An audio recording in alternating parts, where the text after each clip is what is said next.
Hey folks, welcome to Slasher Home Video. Today I'm just making a short list of movies that I think deserve a Blu-ray release because they're out of print, hard to find. A lot of these I own on VHS, which is sadly the easiest way to get them.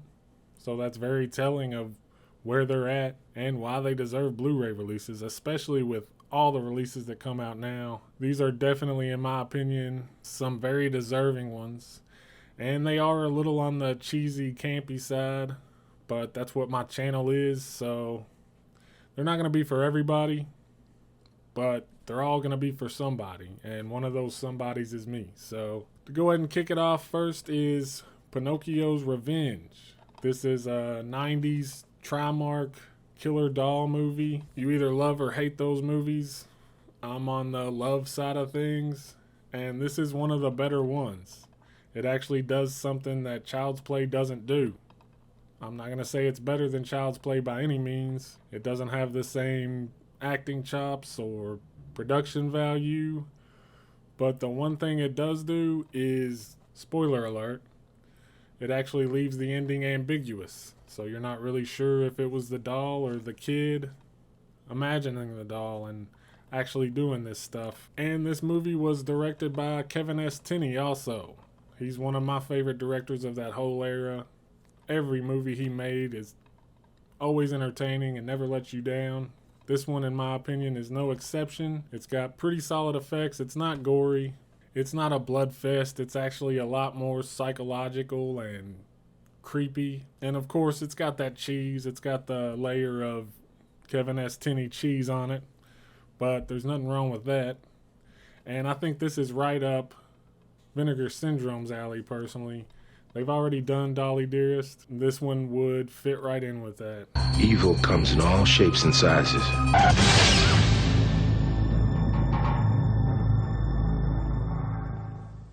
Alright, and next is Bats.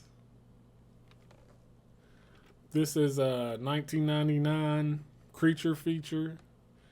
It's incredibly over the top and cheesy. It's more like an action film than anything, and it actually feels pretty big budgeted and blockbuster.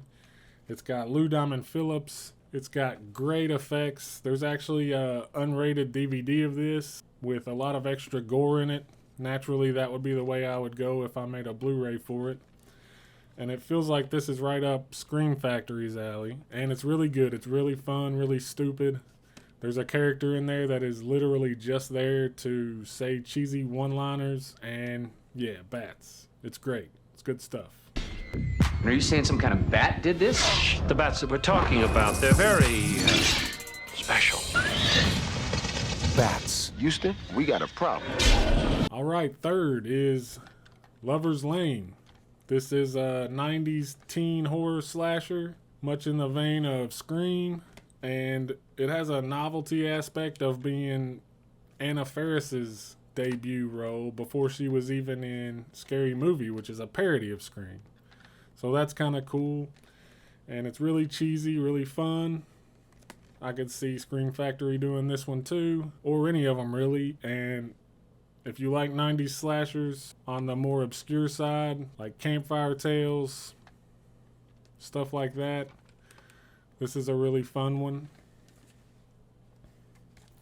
This is actually a Blockbuster specific tape.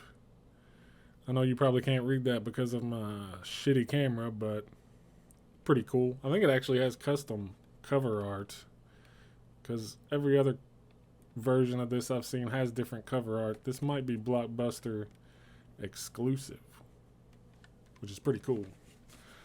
But anyway, the fourth one is kind of a cheat. It's two movies, and that is Sorority House Massacre 2 and Hard to Die, which is technically Sorority House Massacre 3. These are part of the Massacre franchise. They're Jim Wynorski films. If you know who Jim Wynorski is and about his movies, you know what you're getting into with that. They're actually my favorite of the Slumber Party Massacre continuity franchise, even over the original. They're incredibly underrated. You never hardly ever hear anybody talking about them. They're incredibly sleazy and incredibly low budget, like 90s direct-to-video gold, because they're incredibly self-aware and cheesy. If you've seen Slumber Party Massacre 3, it's more in line with that as far as the tone and everything.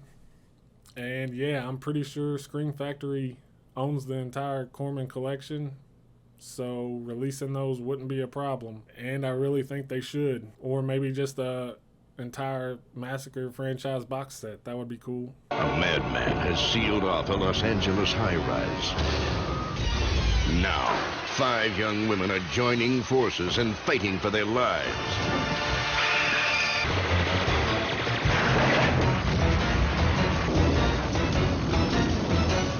Hard to die. All right, and finally is Terror Tract. I put this last because I feel the most passionate about it out of this list. This movie is wonderful. It's an anthology. It was released direct-to-TV on USA in around October of 2000 with Cherry Falls. And as you can see, it's got John Ritter in it, and it's just him being John Ritter, which is always great. It's got Bryan Cranston in one of the more meatier segments of the movie. It's really fun, really stupid. Right now, the only way you can get this movie is an extremely out-of-print DVD double feature with Cherry Falls, a VHS tape, and a really crappy 240p copy on YouTube. And to me, that is criminal because this movie is so good and so fun. It deserves a Blu-ray release. I mean, it even has a cameo from Buff Bagwell, which is very dated, very USA Network. But, I mean, the movie's great. If you haven't seen it, I highly suggest checking it out. I'm pretty sure you can find it on YouTube for free in a very low quality upload. And I'd almost even say still, if that's the only way you can watch it, still try to watch it.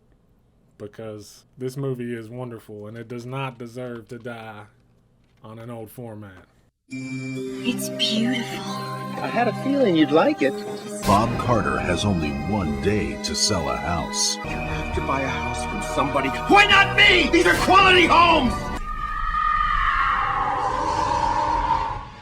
But yeah, anyway, that's about it. I hope all these get Blu-rays. If I had to pick one, it would be Terror Tract, but they're all great. But yeah, thanks for watching. Hope you enjoyed it.